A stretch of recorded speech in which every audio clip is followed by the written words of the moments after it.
Good afternoon and welcome. My name is John Coatsworth. I'm the acting dean of the School of International and Public Affairs here at Columbia, SIPA. And it's my happy task to introduce to you a very distinguished speaker. Kishore Mahbubani is Dean of the Lee Kuan Yew School of Public Policy at the National University of Singapore, where he also holds the position of Professor of Practice of Public Policy. From 1971 to 2004, he served in the Singaporean Foreign Service, finishing his Foreign Service career as Singapore's ambassador to the United Nations, which is why he knows so many people in this room and throughout this city. One of the reasons. In that role, he served as president of the UN Security Council in January 2001 and May 2002. His earlier postings included Cambodia, Malaysia, and Washington, D.C., and he was permanent secretary at the Foreign Ministry of Singapore from 1993 to 1998. He currently serves on a number of boards and advisory groups to major institutions concerned with foreign and defense policy around the world. Professor Mahbubani was educated in Singapore, receiving both a bachelor and master's degree in philosophy from the National University of Singapore, and was awarded an honorary doctorate in 1995 from Dalhousie University in Canada. In addition, he was a fellow at the Center for International Affairs at Harvard University in 1991 and 1992. So he knows this country well. Mahbubani is best known outside Singapore for his writings in journals such as Foreign Affairs and in several books which he has published over the course of his long career on issues that relate to the political economy of East Asia and South Asia and the relationship between Asia and the West. Books included Can Asians Think? And another book entitled, he has catchy titles, and virtually all of them, Beyond the Age of Innocence, Rebuilding Trust Between America and the World. He is today going to discuss with us his new book, The New Asian Hemisphere, The Irresistible Shift of Global Power to the East, which on some perspectives is quite an optimistic view of the world. And following his talk in the question and answer period, he will be signing autographed copies for those of you who wish to purchase them right here at the front of the room. So it gives me great pleasure to present to you Professor and Dean Kishore Mahbubani.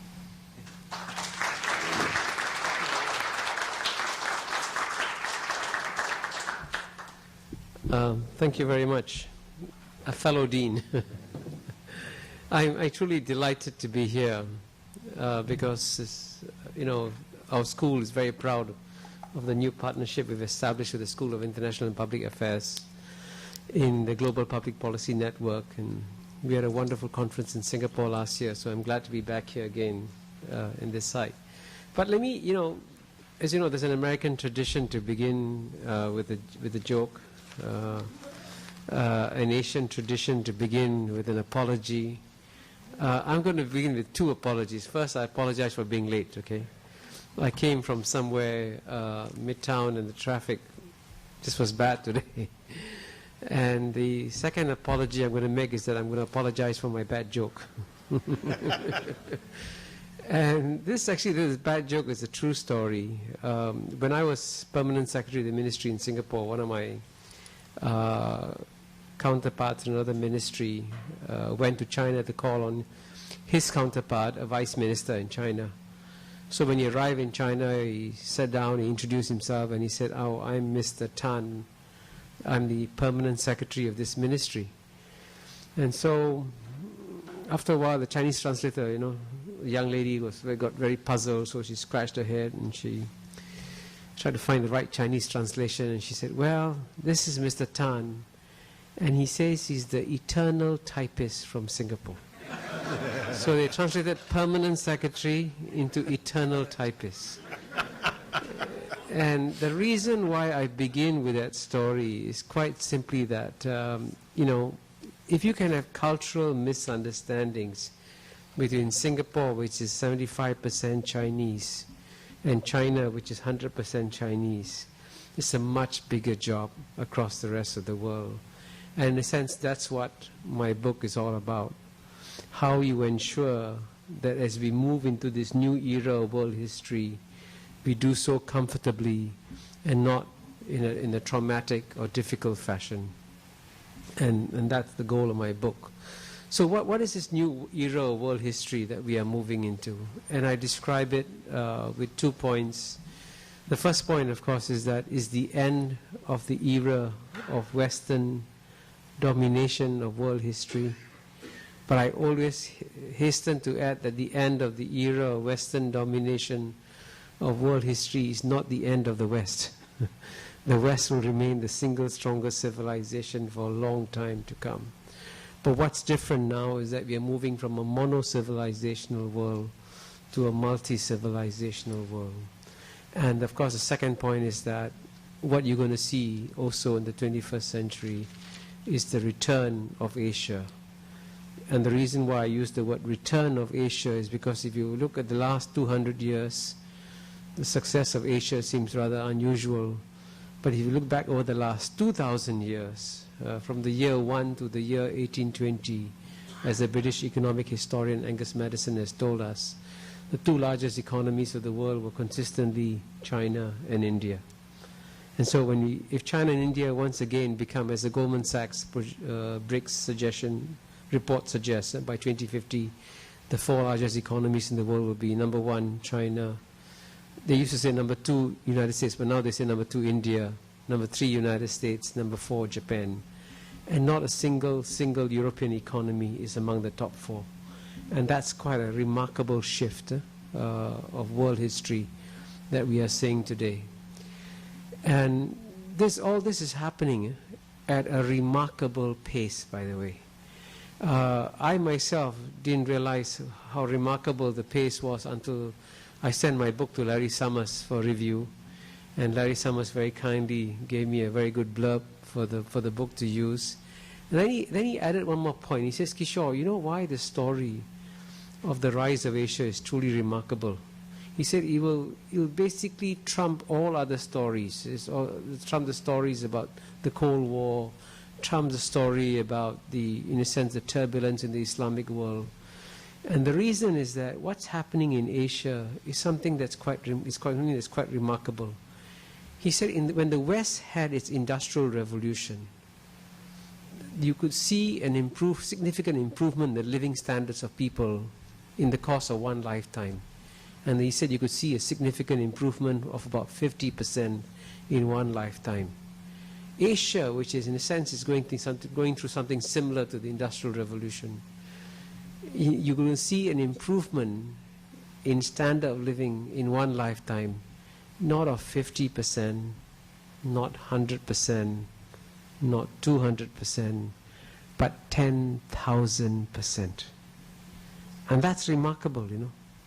It shows you how remarkable the change is going to be in Asia. And believe me, at first I was quite skeptical when I got that claim from Larry Summers. Fortunately, I happened to be on a panel a few weeks later with Jim Wolfenson, the former president of World Bank. So I said to Jim, have you come across this statistic that Larry Summers sent to me? He said, yes. He said, Larry sent me the same statistic. I didn't believe it at first. I got my research assistants to check. He said, my research assistants checked and found out that the figure is correct. And this shows, if this figure is correct, it shows the remarkable transformation that Asia is going through. Now, as a result of this, by the way, essentially what we have to deal with is what I call good news, bad news, and hopefully some solutions also to the bad news. And this is what I'll proceed to do now for the rest of my talk. So what's the good news? The good news, quite simply, is the fact that, we can change our perspective of what's going to come in the world of tomorrow. I say that because whenever I read the statements of Western leaders about what's coming, inevitably you read a statement by President Bush or by the French foreign minister or by the Canadian prime minister, they always say, we are moving into a more dangerous world, right? Now that's not true. We are not moving into a more dangerous world. And the reason why we are not moving into a more dangerous world is because Asia is producing middle classes, new middle classes with hundreds of millions of people who want to become new responsible stakeholders in the global order. They don't want to destroy the global order, they don't want to shake up the global order, they want to join it and play by its rules. And believe me, if the middle class of the globe as a whole grows by leaps and bounds, it becomes a much more stable world order. And that's really the good news. But the other question that's worth asking is, why is it happening now? Why didn't it happen 50 years ago, 100 years ago? Why are Asian societies succeeding in this spectacular fashion now? And my answer, quite simply, is that it's happening now because the Asians have finally discovered what I call the 7 pillars of Western wisdom to implement in their societies. Now, I'm going to spend a little bit more time on the 7 pillars of Western wisdom in this setting because I think a school of public policy is interested in knowing how you transform societies and how you ensure that they become better. I say that because, for a long time there was a kind of a built-in pessimism among development economists about whether or not development would ever succeed. And I think this was captured by a very famous statement made by the former chief economist of the IMF, Raghunath Rajan, I think his name was. He's now gone back to Chicago. And he said, it's amazing, after all these years of development studies, we are still not sure how to create a virtuous development cycle in a society. And he said this in his capacity as chief economist of IMF. Well, I hope if he reads my chapter on 7 pillars of Western wisdom, he'll find out how you can create a virtuous development cycle in any society. And this, I try to identify the critical factors. And of the 7 critical factors, the first and the most important one, obviously, is free market economics. And the best demonstration of the power of free market economics basically is provided by, of course, the case of China. I happened to be in China in 1980 before the reforms had really sunk in. I remember leaving my hotel and trying to get a taxi, I came out of the hotel, there were 10 taxi cabs down there, I kept waving at them, none would come to me. So I finally went up to them and I said, I want to have a taxi. And the 10 cab drivers were arguing with each other, it's not my turn, it's your turn, it's not my turn, it's your turn. Because it didn't matter whether they drove the cab 5 times or 10 times, they were paid the same. They had no economic incentive to work, so they were happy to get somebody else to do the work. But the minute China changed its system from central planning to free market economics, it's amazing how the Chinese economy has exploded and taken off. And now you have the world's most populous country having the fastest growing world economy. And that's a remarkable thing.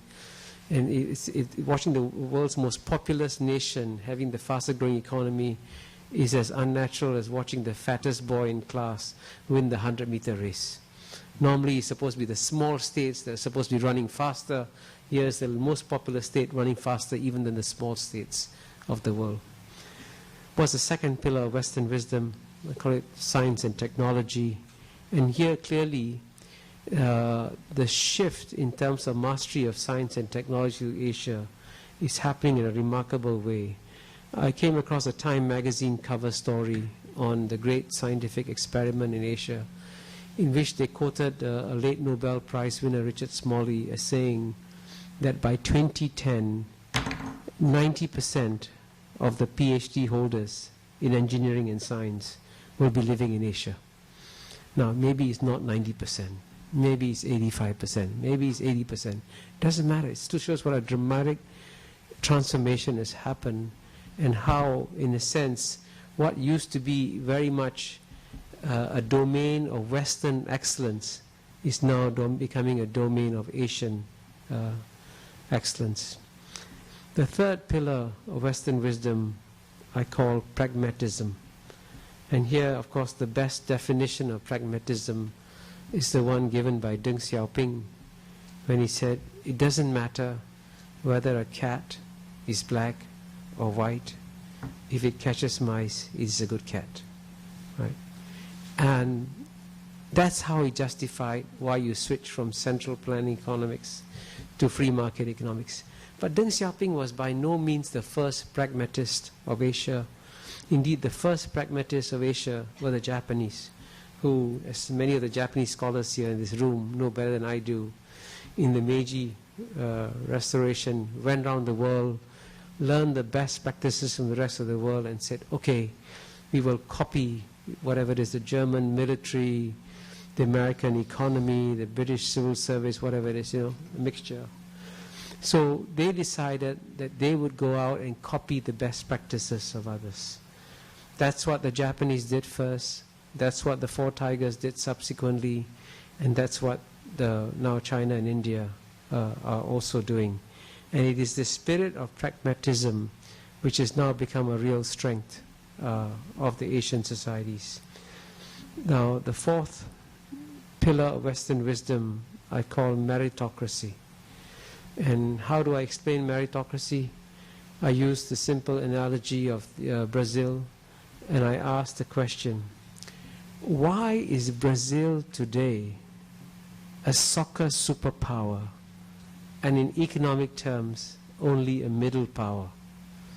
And the answer is that when it comes to looking for soccer talent, Brazil looks everywhere. It goes up to the upper class, middle class, lower class, and even goes to the slums. And if they find a boy who can kick the ball well, they say, come play for Brazil. They don't care where you come from. They want the best talent to play football for Brazil. But when it comes to the economy, they go to the upper class, the middle class. Maybe they might go to the lower class, but certainly they don't approach anyone in the slums to say, hey, come and join and provide economic talent for Brazil. And this is, in a sense, is what Asia is doing differently. In Asia, for a long time, because I guess of the feudal traits of Asian society, birth was destiny. And if you were born in the untouchable caste in the 18th century or the 19th century, basically you were born in the untouchable caste, you lived in the untouchable caste, and you died in the untouchable caste. But as a result of the social revolution that happened in India, you can have a case today of someone who was born untouchable, went to school as an untouchable and could not sit with the rest of his classmates in India, could not eat with the rest of his classmates, but he persevered, he did well, he got scholarships, and guess what? He came to Columbia University, and he got a PhD from Columbia University in economics. And then he went back to become the chief economist of the Reserve Bank of India. And Manmohan Singh says, his name is Narendra Yadav. He says, what is happening with people like Narendra Yadav is nothing short of a silent revolution in India. And you can imagine the amazing impact it has on Asia, where Asia always had these hundreds of millions of brains, always. But they were never used. Now, as a result of trying to look for talent everywhere, as a result of trying to implement the principle of meritocracy, hundreds of millions of brains that were never used are now being used. And that, if you want the simplest explanation of why Asia is taking off, this is the explanation. We're able to finally use all this brain power that was lost before. Now, I won't touch on the other pillars of Western wisdom: rule of law, education, culture, peace. And the reason I won't touch on them is that I hope you'll buy the book and then find out what it is. I can't tell you everything, right? But the really good news, and this is frankly the best news I provide to a Western audience, is that what's happened, what began in a sense in East Asia, is moving through Southeast Asia, into South Asia, is now poised to enter West Asia too. And I think even in the Islamic world, if you go and talk to the young people and you ask them what their aspirations are, they want their societies to join the same march to modernity that, in a sense, East Asians, Southeast Asians have joined in already. And that's good news. Because if you can create also the same kind of large middle classes in the Islamic world as you find growing in China and India and elsewhere, it makes it a much more peaceful and stable world. Now that's all the good news. Let me now switch to the bad news. Because clearly, as you move into a new era, you're going to have all kinds of challenges. And here, the tradition in Western analysis is when you try to figure out what's wrong with the world, you look out at the rest of the world and say, well, if only the Muslim societies could reform themselves and transform themselves, if only these societies outside could do a better job, and so on and so forth. But it's almost very difficult for the West to conceive of the possibility that the West itself today may be becoming one of the biggest source of global problems. In a sense, if you want to say how my book is different from much of the discourse written in the West, it basically talks about the great positive contributions made by the West, but it also points out how the West in many ways is becoming a major problem for the rest of the world. And I illustrate this with some concrete examples. First concrete example, clearly as you have new powers emerging, you have to reshuffle the world order and in a sense redistribute the allocations of seats in key global institutions. And the best case example is, of course, take the most important international economic institutions, the IMF and the World Bank. To become the head of the IMF, you must be a European. To become the head of the World Bank, you must be an American. And 3.5 billion Asians don't qualify, even though they have the world's fastest growing economies, even though they have the world's largest pool of foreign reserves, $3 trillion. And I presume they're producing enough PhDs in economics, including many from Columbia University too, I'm sure. But they don't qualify to run the IMF or the World Bank. These are the examples of anachronistic rules that exist in the world that have to be changed and that have to go to accommodate the rise of Asia. Another example, you look at the UN Security Council. It's the good thing that Security Council has is that it gives a stake to the great powers of the day by giving them a veto. But when the founding fathers created the notion of the veto, they intended it to give it to the great powers of the day or the great powers of tomorrow, but not the great powers of yesterday. And what you have in the Security Council are the great powers of yesterday who refuse to make way for the arrival of the new powers and therefore become an obstacle to change. But the other problem that the West has created for the world, and I must confess to you that I have two painful chapters in my book for Western readers. One is called De-Westernization, and the other is called Western Incompetence, Asian Competence. And this is something that's actually quite a new phenomenon, because, I mean, traditionally, the West has always provided the most competent societies. I mean, otherwise you wouldn't have been successful. Success is a result of competence. And I think domestically, Western societies still remain extremely competent, well-run, well-ordered, and, you know, stable, peaceful, prosperous. But when you look at what Western societies do outside their borders, they've gone from competence to incompetence. And certainly in the geopolitical field, there are lots of examples of geopolitical incompetence now coming from the West. Let me just quickly cite 4 examples and then give some time for questions. The first example is, I mean, there's absolutely no necessary reason why the West had to make 1.2 billion Muslims unhappy with the West. Why did you have to generate all this anti-Western sentiment? And why did this anti-Western sentiment come from?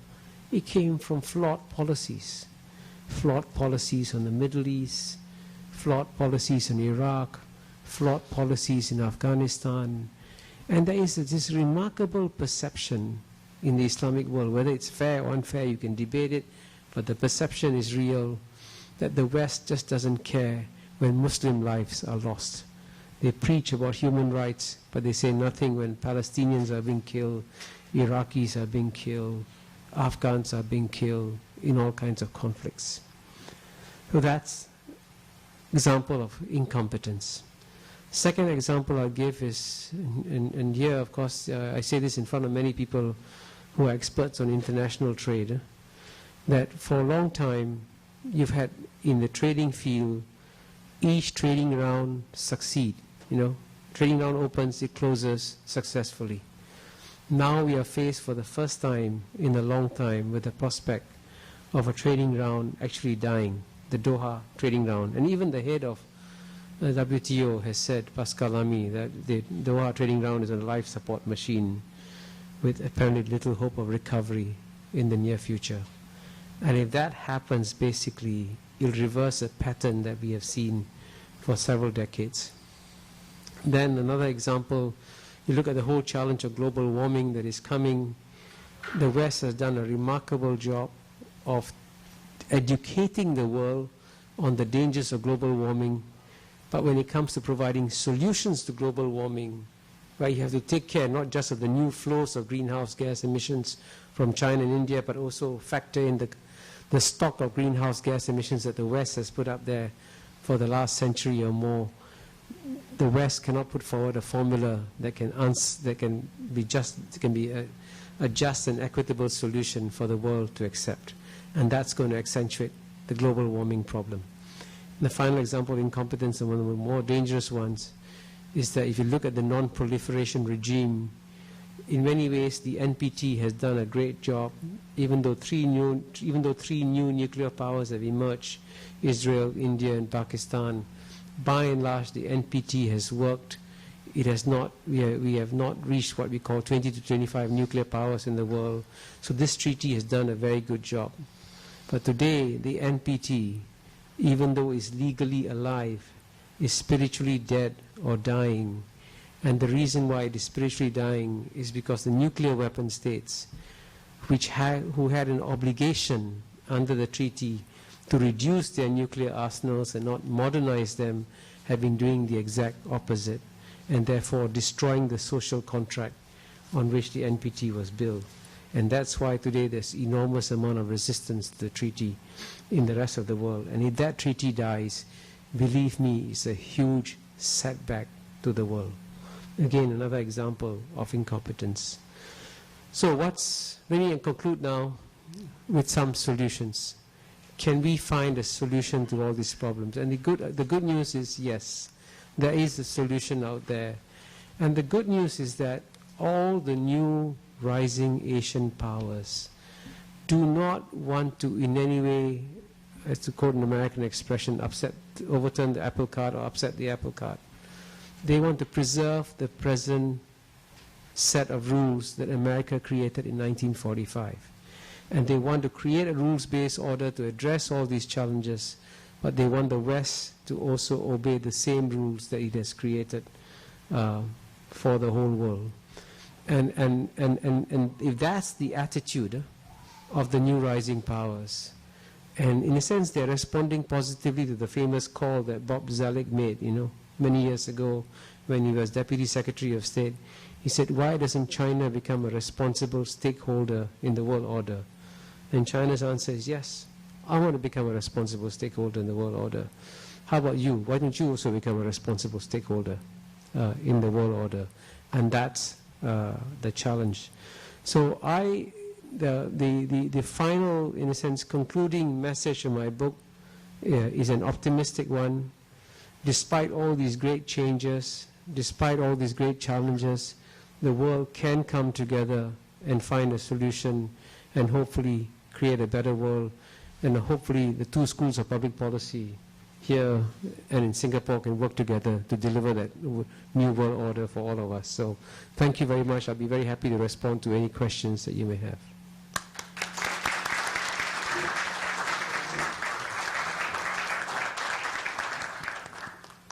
I'll allow myself a first comment, if I may. And it has to do with Larry Summers' observation that the West managed an industrial revolution which raised living standards within a generation or two. In fact, he hasn't read his economic history very well. It turns out that in most of the Western countries that experienced industrial revolutions in the 19th and early 20th centuries, living standards dropped. And you can measure them by looking at the height of the populations in industrializing countries. In the United States, for example, the generation of native-born Americans born in the 1790s was the tallest generation of any up to the generation born in the 1920s. The living standards dropped so precipitously from the 1790s through the 1840s that the actual height of the native-born population dropped, largely associated with urbanization and industrialization. So it's a good idea to have an industrial revolution, but you should probably not count on it making you taller, happier, or better fed. Questions? Yes? Yeah, John Allen, Greater China Corporation. Before, I was also lucky enough to be with Jim Wolfenson recently, where we were talking about the book and the subject. The issue was the Bush legacy, and the Bush legacy, as we discussed it, was the lack of the ability of the United States to continue to be arrogant because of our loss of both financial and moral supremacy. But the question we raised was, will the emerging powerhouses like China, India, and the rest of the world replace us with this ability to be arrogant, or will we establish the kind of multilateral attitude that we really need to become a successful world community?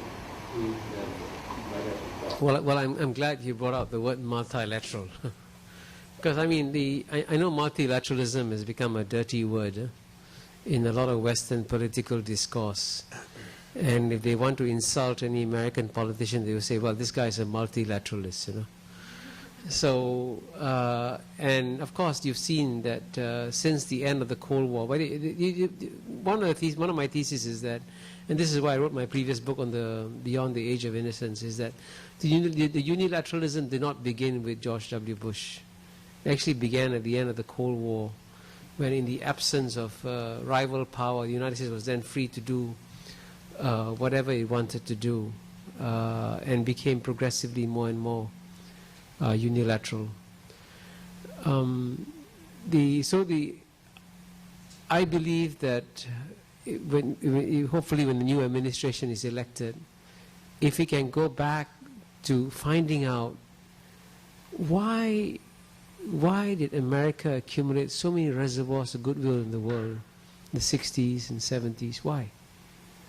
Because America was perceived to be playing by the rules of the day, and also created a rules-based order that benefited not just America but also the rest of the world. So ironically, the solution to the this enormous problem of anti-Americanism that you have in the world today is to go back to the best practices of the past, to figure out what America did right before, and do it again. And I think it can be done. And basically, multilateralism was essentially an American gift to the world. I mean, the principles of the UN Charter were drafted, as you know, to a large extent by Americans. Certainly the Universal Declaration of Human Rights was drafted by Americans. And so having drafted these principles and presented them as a gift to the rest of the world, I believe it serves American interests now to go back and rediscover the virtues of multilateralism.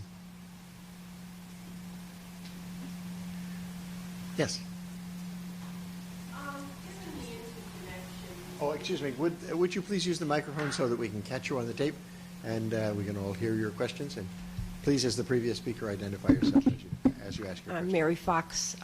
Given the interconnections between the Chinese economy and the American economy, where such a large number of Chinese exports come here, and the fact that the smaller Asian countries send a lot of their exports to China, which are then put into bigger products and sold to America, right. What do you see as the impact of the American economy's recession that's coming and the contraction of consumer spending that's liable to have a significant impact on the importing that we do? Yeah, you know, I was in Davos in January this year, and this was a Davos that was full of doom and gloom, you know. It happened just after the meltdown because of SocGen, you know, the French bank. And everyone thought, gee, you know, America is going to go over a cliff and bring down the rest of the world with it. And the big debate in Davos was whether or not Asian economies were coupled or decoupled to the American economy. And my point was that decoupling is the wrong word to use, because it gives you a binary proposition, you know. It's either coupled or decoupled. But what's happened essentially is that the Asian economies have always been dependent on the American economy for their growth. And that's always been the case. But the degree of dependence is progressively reducing. And that's what's been happening. So, I mean, nobody knows exactly what the impact will be on Asian economies if indeed America goes into a recession. There will definitely be some impact on Asian growth. But if the Chinese economy slows down from what is 10 to 11%, it slows down to 8%, 9% or 7%, it's not that bad. In the case of Singapore, we grew at 7% last year. Our projection is that even if things go back, we'll grow at 4%. So I think the Asian economies will continue to grow, although the extent of the growth will not be known. To the best of my knowledge, judging from the analysis that I see of Irresistible, they don't expect the Asian economies to go into a recession, to follow the US directly. Kishore, I have a question. You mentioned four contributions of the West to global problems. Disastrous foreign policy that inspires hostility in the Muslim world, failure of the Doha round of trade talks, the failure to develop effective policies to confront global warming, and the virtual collapse of the non-proliferation regime, all of which are results of a particular American administration. So I guess my question is, are we dealing with something that's temporary and reversible? Should your book be titled The Temporary but Eminently Reversible Shift of Global Power to the East? Or is there something underlying this trend which is independent of bad management? Well, I know there's a great desire in America to believe that when the Bush administration leaves office, there'll be a new dawn and everything, all the problems will be solved, and, you know, that all the nightmare will be over and everything will be hunky-dory and wonderful all over again. Unfortunately, many of the problems are of a structural nature and not necessarily due to one administration. I mean, take the most obvious example. Osama bin Laden began planning his attacks on America long before George W. Bush was elected. In fact, the first attack on the World Trade Center took place in 1993. And and there were lots of terrorist attacks building up in the 1990s, long before the Bush administration came into office. And so, if you want to find the real silver bullet to get rid of at least half of the anti-Americanism in the Islamic world, I suggest you the easiest way to do it, and actually is doable now, is to find a solution to the Middle East problem. Because if you can finally deliver the two-state solution that Bill Clinton worked out in January 2001, and which has now been endorsed by the Arab League, then you will finally find a solution to at least getting rid of the Islamic anger. But the Middle East problem, as we know, has been around for 3-4 decades. So administrations have come, administrations have gone, the Middle East problem continues.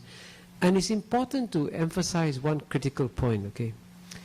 Everybody sees in the US the Middle East problem that involves only 6 million Israelis and 4 million Palestinians. Actually, the problem belongs to all of us.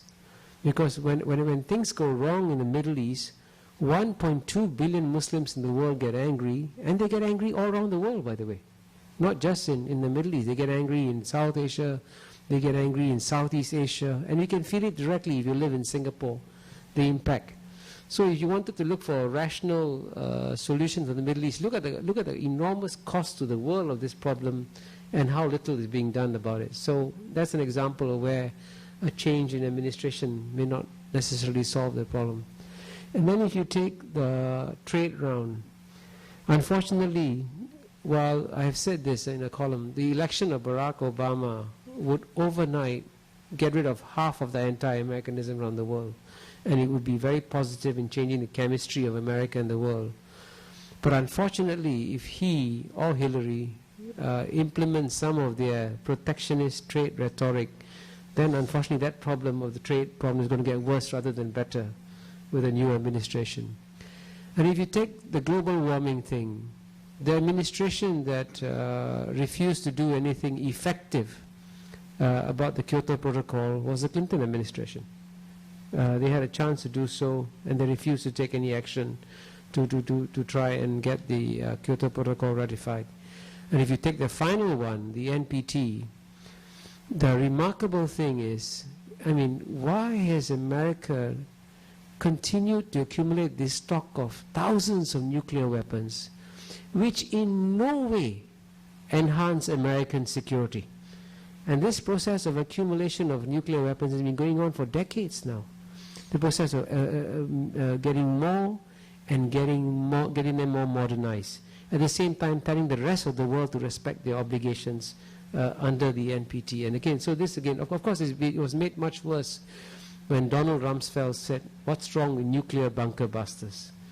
You know what's wrong with nuclear bunker busters? It means that you cross the nuclear threshold, and you're saying it's okay to use nuclear weapons. Now, we haven't used them since 1945, right? And why do you want to use them? Because if you use them, you justify the use by somebody else too. So this is the whole nuclear NPT problem also predates the Bush administration. So unfortunately, if I'm to be a little bit harsh, it won't be solved so easily just by a change in administration. All right. Can I give you?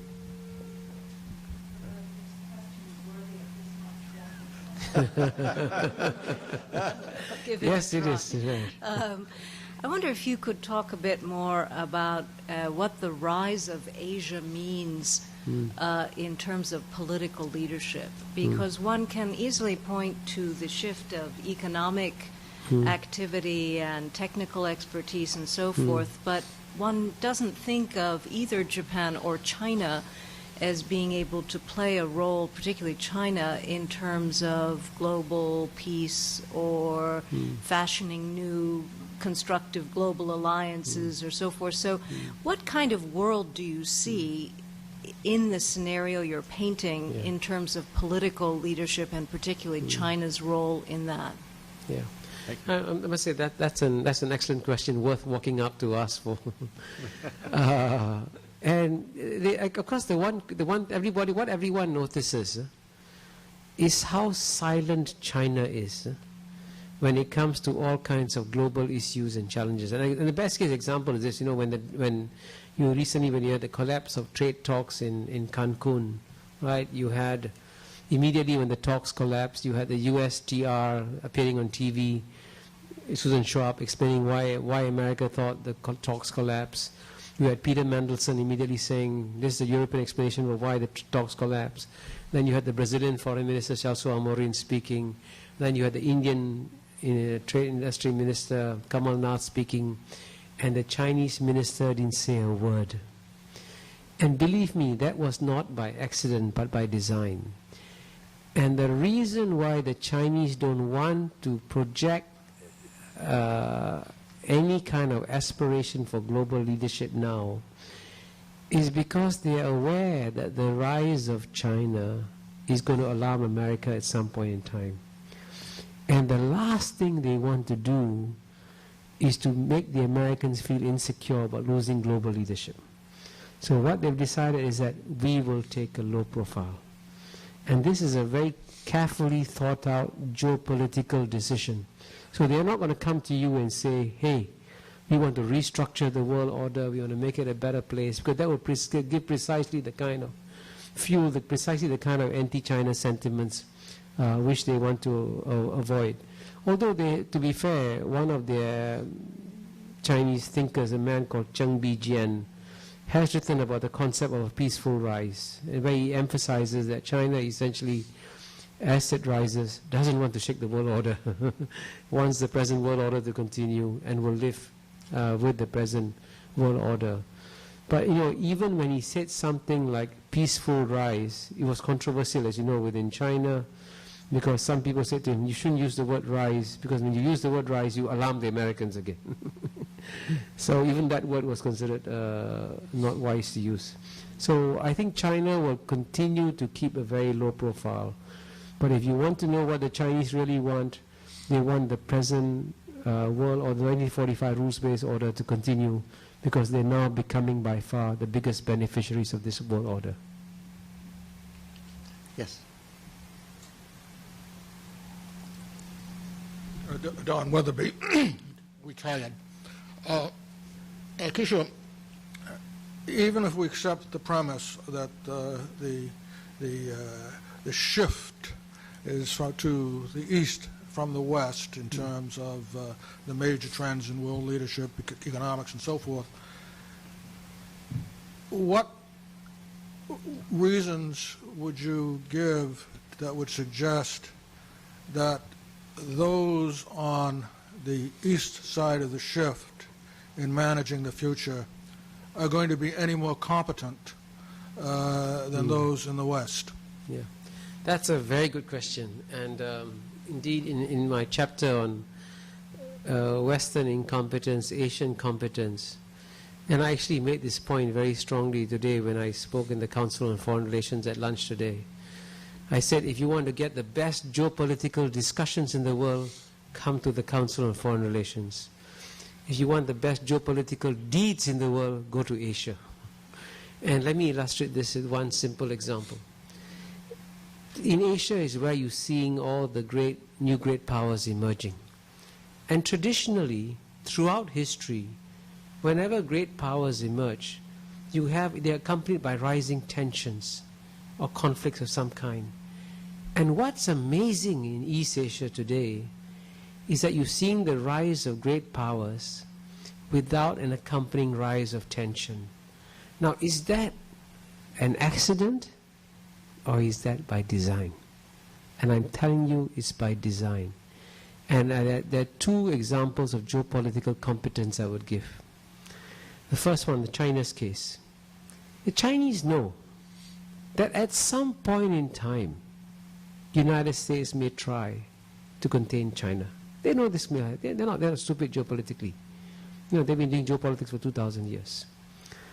So they say, okay, what do we do to prevent the worst case scenario from happening?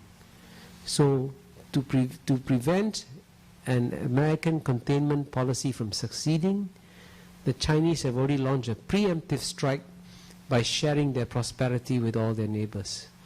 So this is why the fastest growing trade flows in the world today are not in Europe, not across the Atlantic, not across the Pacific, but within East Asia. And this is a result of a carefully thought out decision that China will share its prosperity with all its neighbors. In Japan, Korea, even India, and Southeast Asia. In the case of Southeast Asia, they even proposed a free trade agreement. Not only did they propose a free trade agreement, they concluded it in record time with Southeast Asia. And that's quite remarkable. China is still run by a Communist Party state that is proposing and concluding free trade agreements. Another example, if you compare ASEAN and the European Union, and this is one of the most provocative things I say in the book. If you look at the EU is an economic superpower, $17 trillion GNP. ASEAN is an economic mini power, less than $1 trillion. But in diplomatic performance, the EU is a diplomatic mini power. Because if you look all around the EU, around all its borders, it has failed to generate any real peace or prosperity or stability. It's failed in North Africa. It's failed in the Middle East. It's failed in the Caucasus. It's failed in the Balkans, and even failing in many ways in its relationship with Russia. By contrast, ASEAN, which is so much weaker, right, has been able to create new cooperative frameworks which are able to engage all the rising powers in various kinds of dialogue or interaction to keep the tension down among the rising powers. And all this is being initiated by a relatively weak organization called the Association of Southeast Asian Nations. So if you want to see examples of geopolitical competence, come to Asia. Yes, sir.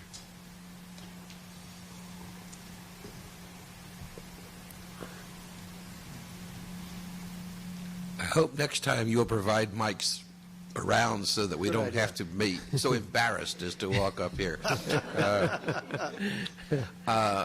You know, you have many different talents. I've known you for a long time, Kishore, and one of them turns out to be marketing, because the things that might be most closely dear to an academic group were the three pillars of wisdom, the rule of law, education, and culture. And you didn't discuss those. So they could buy the book. Yeah, exactly. That's your marketing point. That's why I congratulate you on that. But I did, and it seemed to me that at least on education, we all believe here that that's a terribly important component, essential, as indeed all of these are interrelated, these 7 components. Yeah. But without education, you can't carry out the others. I wanted to ask about culture. Since I'm an economist, we sometimes use the word culture to explain, to label the things that we don't know, which is what my wife's a humanist and says beware of economists who use the word culture to explain anything. What are you explaining? Is it values? What were you talking about Western culture? Have you narrowed it down more specifically to institutions or to values, or what is in the book that I should buy in order to learn? And whatever it is it fixable? Well, the 7 pillars of Western wisdom, by the way, are all positive, by the way. So you're right. I mean, education is very critical, and I speak a lot about education in the book. I mean, when I tell stories. When I went to Guangzhou, a city in China, and Guangzhou has got 7 universities, including Sun Yat-sen University. And when they ran out of space in the city center, they decided to create a satellite campus. So I went to see the satellite campus outside Guangzhou. I thought I might see 5,000, 10,000, 20,000, 30,000 students in a satellite campus. I went to the satellite campus, and they had 150,000 students in a satellite campus. I mean, that's stunning. That's an example of the investment in education that you see in Asia. And I came across a more remarkable story recently of a young Vietnamese woman who happened to be in Saigon during the war. And one day, through some fire, whatever it is, the house got burned down. And as she ran out of the house, she had to choose one thing to run out of the house with, either a photograph or a toy or, jewelry or a radio or whatever it is. What she ran out with, the one thing she chose to run out with, was her homework, because her homework was due the next day. I mean, that's an illustration of the commitment to education you find in Asian cultures. Now, on the culture, actually, the word I use is culture of peace, and I'm sorry I didn't spell it out in full. And this is where, frankly, this has been Europe's greatest contribution to human civilization.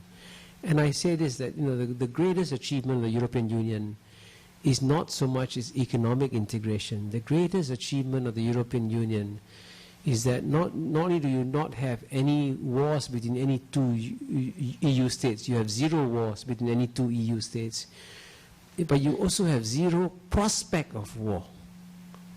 And so what Asia has accomplished so far in the area of culture of peace is that for the first time in a long time, when you consider that the 3 biggest wars since World War II were fought in East Asia, by the way, the Korean War, the Vietnam War, and the Sino-Vietnamese War, all fought in East Asia. This region, which has seen the largest wars since World War II, the guns are completely silent. And I'm talking about interstate wars and not intrastate wars. There are intrastate difficulties that carry on. And that's a remarkable shift already in Asia. So moving from wars to zero wars is a huge achievement. What Asians now need to do is to duplicate what the European Union has achieved and now move to a zero prospect of war between any East Asian states. And that we haven't accomplished yet. And that's something we still need to learn from the West. So I did not discuss, by the way, in the book about the whole issue of culture and the role it plays in development. There are references to it throughout the book, but that may be the subject of another book, my next book maybe. This book is entitled The New Asian Hemisphere, The Irresistible Shift of Global Power to the East. Kishore Mahbubani, thank you very much for an interesting afternoon. Thank you.